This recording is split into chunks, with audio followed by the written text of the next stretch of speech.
कांग्रेस अपनी पर आए तो देश की सेवा करने वाले एक आर्मी अफसर की जिंदगी भी जिल्लत बना सकती है। आम लोगों की हैसियत इनके लिए कीड़े मकोड़े से ज्यादा कुछ नहीं।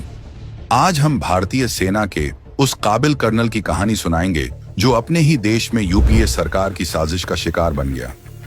इस सैनिक की कहानी न सिर्फ आपके रोंगटे खड़े कर देगी, बल्कि ये सुनकर उन लोगों का सिर शर्म से झुक जाएगा जो कांग्रेस को वोट करते हैं।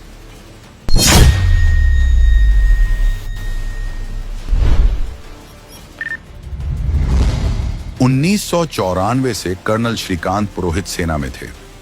2005 में उन्होंने जम्मू कश्मीर में कई सारे आतंकवाद विरोधी सफल ऑपरेशंस किए। उनके इस काम और काबिलियत की खूब सराहना होती थी। बाद में वे मिलिट्री इंटेलिजेंस में तैनात हुए।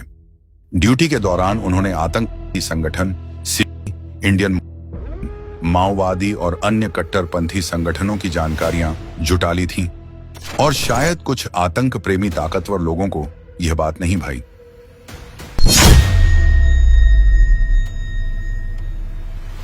पांच नवंबर 2008 को कर्नल पुरोहित को मालेगांव ब्लास्ट केस में झूठे आरोप के साथ गिरफ्तार कर लिया गया। हैरानी की बात यह है कि ठीक 26/11 यानी देश में सबसे बड़े आतंकी हमले से 21 दिन पहले सेना के एक इंटेलिजेंस अफसर को अरेस्ट कर लिया गया।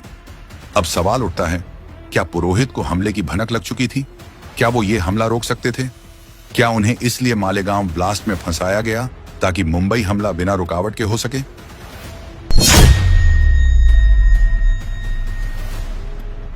आरोप के मुताबिक गिरफ्तारी के बाद सेना के कर्नल के साथ एक युद्धबंदी से भी बदतर सुलूक हुआ। उनके हाथ पैर बांधकर तब तक पीटा गया जब तक कि उनके शरीर काले न पड़ गए हों। तब तक पीटा गया जब तक खून की उल्टियां होने ना लग गईं। मानसिक प्रताड़ना इस हद तक दी गई कि उनकी पत्नी और मां बहन को नग्न करने, उनकी आंखों के सामने परेड कराने की धमकी तक दी गई। उनके अपने सह फौजियों से प्रताड़ना दिलवाई ताकि उन्हें अंदर से तोड़ा जा सके।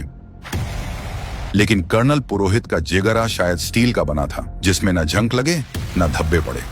कर्नल पुरोहित के मुताबिक उनसे जबरदस्ती कहा गया कि वे मोहन भागवत और योगी आदित्यनाथ जैसे नेताओं का नाम लें। यह सब कुछ यूपीए सरकार के इशारों पर हो रहा था। अगर आप उनकी लिखी शिकायत पढ़ लें तो शायद आपका कलेजा फट जाएगा। सेना के एक अफसर के साथ ऐसा सुलूक करने के लिए राहुल गांधी, सोनिया गांधी और चिदंबरम को तो छोड़िए, कांग्रेस पार्टी के एक एक कार्यकर्ता को कर्नल पुरोहित के पैरों में गिरकर माफी मांगनी चाहिए।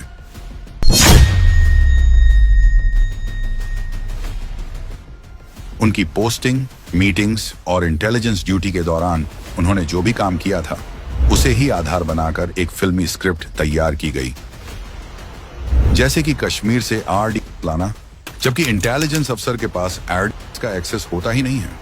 खैर, इसकी सच्चाई तो आगे जानेंगे। इसके अलावा हिंदू राष्ट्र बनाना, अलग संविधान बनाना या इजराइल थाईलैंड से सरकार बनाने के मनगढ़ंत आरोप लगाए गए। उन्हें अनुभव भारत जैसी संस्था बनाने की भी सजा दी गई।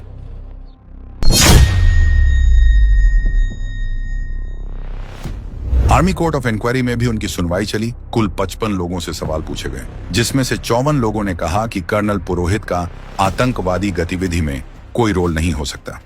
कर्नल वाई के सिंह ने पुरोहित को आतंकियों और नक्सलियों के खिलाफ एक प्रभावी मुखबिर नेटवर्क तैयार करने के लिए तारीफ की।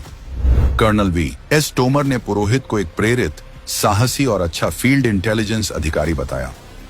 Retired lieutenant colonel S Raikar ने साफ कहा कि मुझे नहीं लगता कि कर्नल पुरोहित किसी भी असामाजिक या राष्ट्र विरोधी गतिविधि में शामिल रहे हैं जिससे देश की या विशेष रूप से भारतीय सेना की बदनामी हो। इतने बड़े बड़े सेना के अफसर पुरोहित की तारीफ करते रहे, लेकिन ऐसे राष्ट्रभक्त अफसर के ऊपर इतने संगीन आरोप लगाते हुए कांग्रेस सरकार की आत्मा नहीं कांपी। हैरानी की बात यह है कि यूएपीए जैसे कानून लगने के बाद भी सेना ने कर्नल पुरोहित को ड्यूटी से नहीं निकाला। शायद सेना भी जानती थी देश पर जान छिड़कने वाले लेफ्टिनेंट कर्नल पुरोहित पर लगे आरोप झूठे और मनगढ़ंत हैं, और एक ना एक दिन ये जरूर निर्दोष साबित होंगे।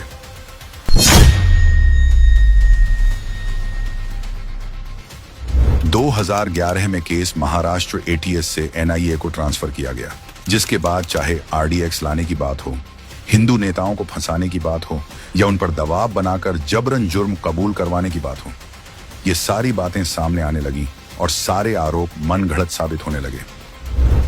2017 में करीब 9 साल बाद पुरोहित को सुप्रीम कोर्ट से जमानत मिली और कर्नल पुरोहित की देशभक्ति देखिए, ऐसी शायद दुनिया में इसकी मिसाल ना मिले।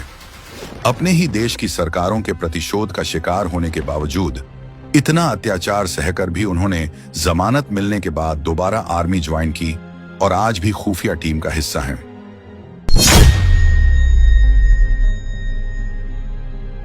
वैसे तो देश का दुर्भाग्य है कि ऐसा होने में 17 साल लग गए, लेकिन कम से कम देशवासियों को कांग्रेस सरकार के झूठे भगवा आतंकवाद का नैरेटिव तो पता चला। सुनवाई के दौरान सुप्रीम कोर्ट के सामने ये बात सामने आई कि पुरोहित को फंसाने के लिए कांग्रेसी दबाव में आकर पुलिस ने सही गुनहगारों के लीड को दरकिनार कर दिया। जैसे कि मालेगांव के जिस बीकू चौक के शकील ट्रांसपोर्ट के पास ये ब्लास्ट हुआ, उसी शकील ट्रांसपोर्ट की ऊपरी मंजिला पर कभी आतंकवादी संगठन सिमी का मीटिंग हॉल हुआ करता था। और तो और जो भी मनगढ़ंत सबूत पुलिस ने हासिल किए, उसकी जांच वो लोग कर रहे थे जिसके पास ना कोई फॉरेंसिक साइंस का अनुभव था, ना कोई सर्टिफिकेट और ना ही कोई डिग्री। वो अधिकारी थे भी कि नहीं, इसकी क्या गारंटी है। कोर्ट ने सारे सबूत ध्यान में रखकर पूरा अवलोकन करके अपना आखिरी फैसला सुनाते हुए कर्नल पुरोहित को बाइज्जत बरी किया। अब इन सबको देखकर तो यही पता चलता है कि मालेगांव ब्लास्ट के पहले ही कांग्रेस सरकार में यह नैरेटिव सेट कर लिया गया था कि हिंदुओं को कैसे बदनाम करना है।